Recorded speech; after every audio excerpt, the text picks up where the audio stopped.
Welcome back, I'm Brad. And I'm Steve. Finally, the day is here. If you have not checked out the brew day for the Dead Ringer, I'll link it above us. Okay. But this is the 1 week review of the Dead Ringer. So I guess we'll start with all this crap that happened. Okay. So technically everything was fine. You can go back and look at the brew day. My mashing was good.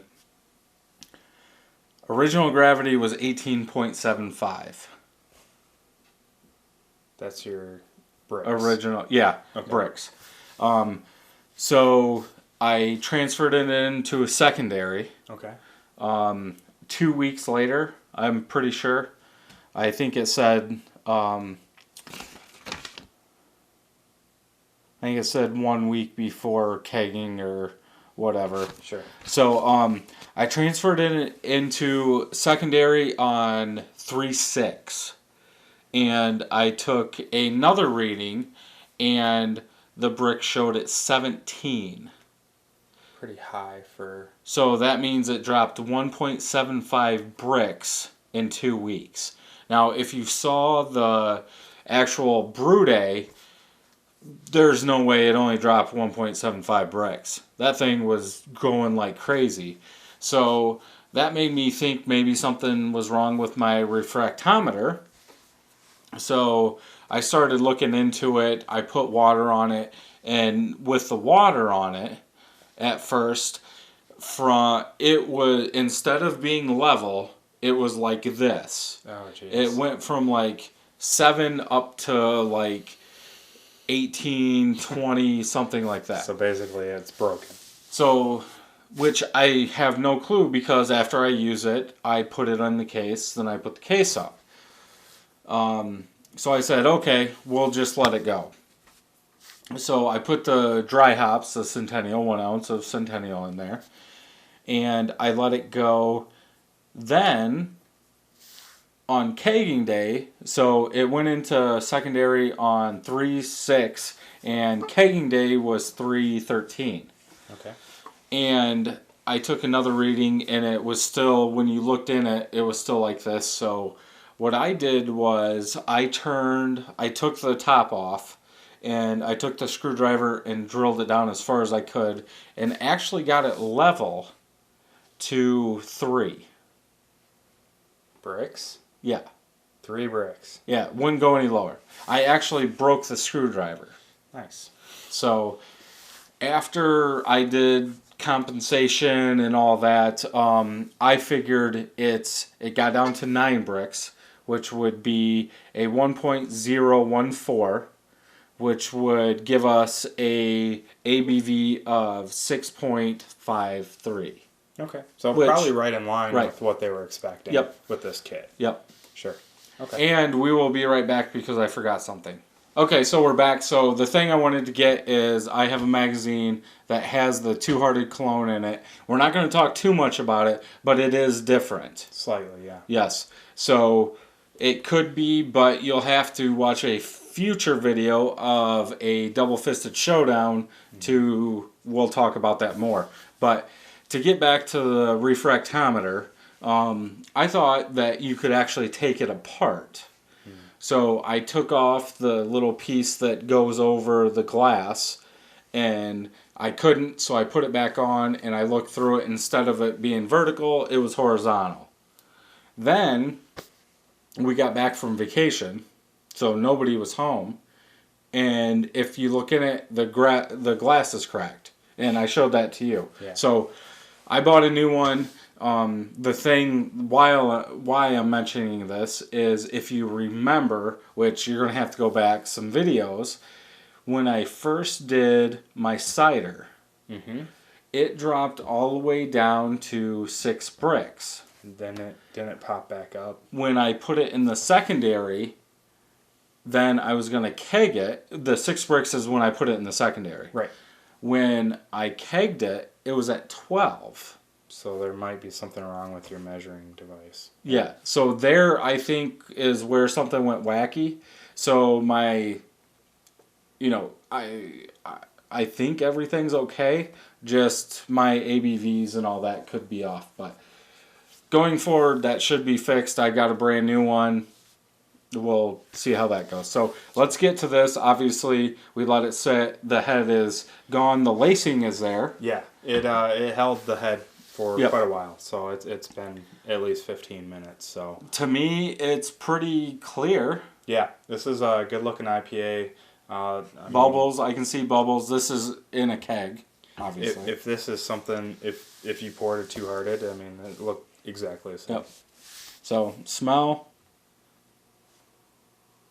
Smells awesome. I smell the Centennial. I smell like a little sweetness to it. Yep. Definitely smells great.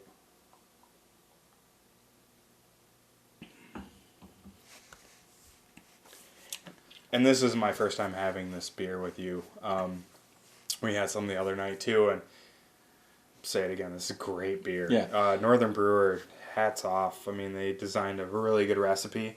What's crazy about this recipe too is it's simple. Yeah. Right? It's When you look at Two Hearted, I mean, it's not as complicated, or it's slightly more complicated. Not a lot, but the this two-hearted version is more complicated than the Stedringer. right. If you're looking for a good IPA, and you're looking for something simple, say you're trying to cut down on your ingredients and stuff, this is a great recipe to do. Yep, and to me it tastes a little soapy, but it's the good soapy. It's not the bad soapy. There's a good soapy? Yeah. To me there is. You eat soap? And I don't know if you're getting the hop oils is maybe Right. what you're kind of... So you don't taste soapy? Yeah. It's a good It's a IPA. very... Yeah. It's very simple. It's very... Which is very close to a smash beer. It almost is. Right. It could qualify. I mean, literally, here's the ingredients. If they took out the 1 pound caramel Crystal. 40, Yep. it would be a smash beer. Yep. I mean, there's one hop, there's really one malt with the slight, the 40 Right. added in, but that just gives it a little more color, a little more caramel, a little more head retention. I think the hops really help out with that head retention as well. Very good beer, though. Yep. Cool. Yeah, I would say if you're looking for something quick to brew or want to get into all grain, because this is an all grain recipe, I don't know if you could get any Give it a easier. shot. You gotta do it. Yeah, they lay everything out. Now, if you didn't see the brew day video, the only thing that I did change was at 60 minutes of the boil, it calls for 0.75 ounces of Centennial. I put in the full ounce. Yeah, and if you're reading their ingredient list and you're going to buy it, it's really hard to buy 0.75 ounces of hops anyways. So I mean, but really, it is a great beer. You gotta try it. I would definitely put it on my list of always have on hand. Right. It's one of those. So and what's great about this one is you can tweak it. Right? I could stay with that same malt bill and say I want to try a different hop, Cascade, or, I guess what are some of the ones I got growing, Glacier, something like that. You can try it with that, and you can really let that hop shine, because you do use looks like a fairly neutral yeast, American ale yeast, or And I used the USO5, white, so... and I used the California, Which is 001. neutral. Yeah, Yeah. very neutral. So, yeah, and that was the next thing I was going to ask you. Now that we've done the base recipe exactly like it is, what do you think you would change next? Would you add like warrior hops at the beginning or a high alpha hop at the beginning just to see what you could change? Instead of the 1 ounce of Centennial dry hop, would you put a Citra in there or Cascade? So I do a couple things with this one. I wouldn't change the grain bill. No, leave the grain bill the same. Great beer. definitely have it on keg as you're mixing the next batch, and then try something different.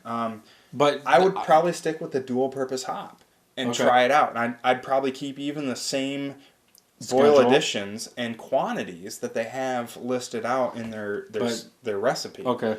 Then if that turns out well, then you can play with it a little more. You can say, well, what would happen if I added English ale yeast or a Belgian yeast? Like really get out there a little bit Gotcha. and mold it a little bit. But I think you're going to be happy with the base recipe, and you're going to be happy if you add on to it a little bit. Now, I probably wouldn't go to the far, Right. Yeah, take corners. little steps so you're not ruining a 5-gallon batch of beer. Right. But it is definitely, it's a crowd pleaser. And even for the people that have a more advanced palate and like Right. IPAs, I mean, I'm happy with it. I Yeah, love it. yeah. I would brew this every year. Yeah. This is definitely going to be a staple. So hats off, homebrew, or Northern Brewer. Sorry, I thought we got this recipe from the homebrew guys.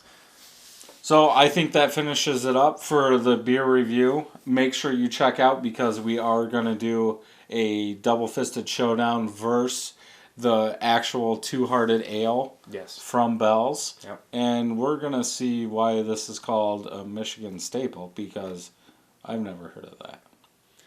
I haven't either, so we'll have to see. Yep. So until next time, I'm Brad. I'm Steve. Happy brewing. See you next time.